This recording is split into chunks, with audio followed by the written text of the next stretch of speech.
tucked away in the woods of southeastern Massachusetts, and sandwiched between the ever more crowded hustle of Routes 1 and 95, lies a quiet little village, Ettleboro Falls. Originally built around the power of the 10-Mile River and the Falls Pond Dam, the village still has a few signs of its historic industrial past. Ettleboro Falls boasts a roundhouse, turn-of-the-century fire museum, colonial burial grounds, and lovely Victorian mansions. Over the years, wooded landscapes have crept back, to give a variety of wildlife a place to live, and along with the lake it all makes up for a very nice habitat. All manner of creatures make a living here, but more than anything, it seems, Ettleboro Falls is for the birds.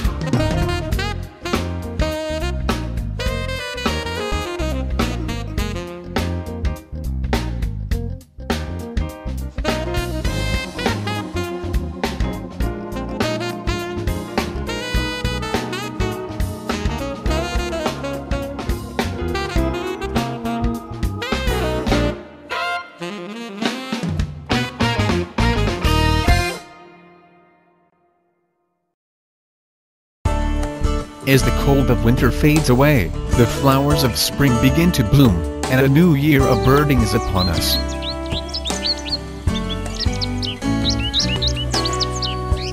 American goldfinches eagerly dine at the feeder stations hanging in the trees just outside a window. In the early spring, the American goldfinches are rather drab, but as the weeks go by, the finch's gold plumage begins to emerge and it's a cheery sight. It's nice to start weekend mornings with a cup of coffee and a look outside to see who might have stopped by for breakfast, and we love to see the goldfinches.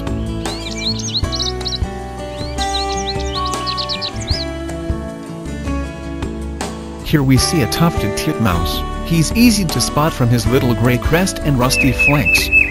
This little bird loves both suet and seed, and its song can be heard all year, as the titmouse is a permanent resident of the Northeast.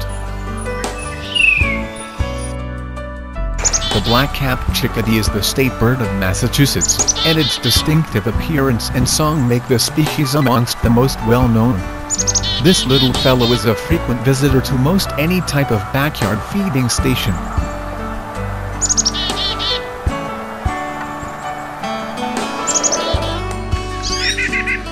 This quick-footed species is the white-breasted nuthatch. A member of the nuthatch family, they are especially fond of suet, as a source of protein in the winter. The summer diet of the white-breasted nuthatch consists mostly of insects. You don't see any other birds that dart across and around tree trunks quite like this, apparently without any consideration to which way is up or down. As part of your birding experience, you will come across a few visitors that are not always welcome, and like a house guest that won't go home, you'll want to politely make them go away. The common grackle is a beautiful beast with bright eyes and an iridescent blue head. With a ravenous appetite and poor table manners, grackles will go through a lot of feed in a short time. And just below him, there you will find the squirrels. Any birder with a backyard feeder will tell you endless tales of doing battle with a cute but often destructive gray squirrel. Acrobats, engineers, deep thinkers with big plans and opposable thumbs, the gray squirrel will both amuse you and drive you mad. European starlings, a non-native species, are frequent visitors to feeder stations.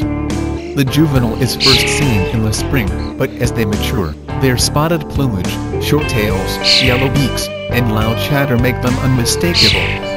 They are very happy with a meal from either the feeder or the ground, but if you can keep them off your feeder, you will save a lot of money, and they can help clean up spilled seed below.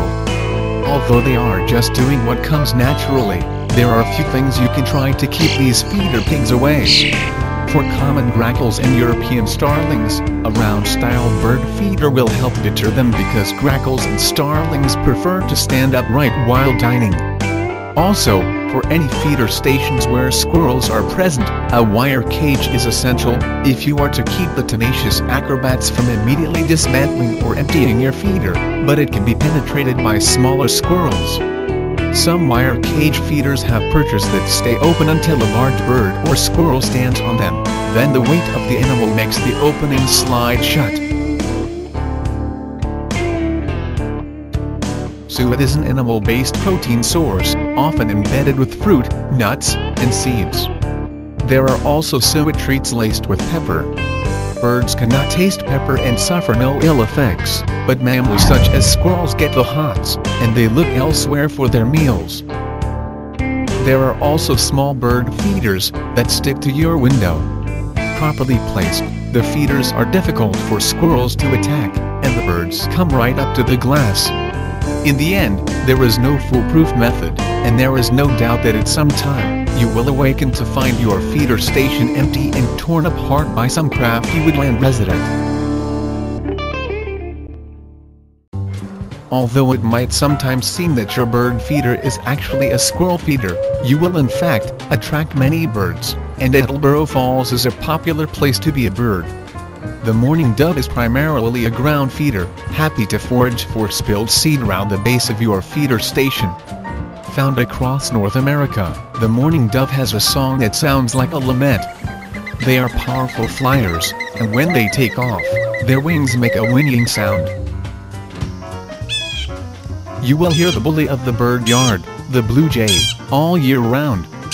Blue jays are found just about everywhere in the Northeast, adapting readily to almost any environment.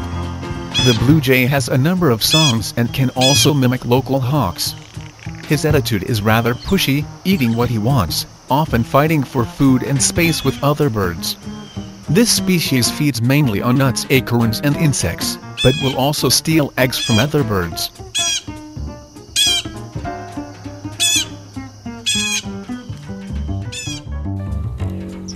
Some birds are a surprise to see, like this red-winged blackbird. Although very abundant in numbers, this year-round resident rarely comes to feeders, preferring marshy areas rather than grasslands and forest. This species has widely varying appearance between the sexes, the male being shiny black and sporting that wonderful red swatch that gives him his name. The females are much more subdued in color. This helps them hide from predators, especially while incubating their eggs.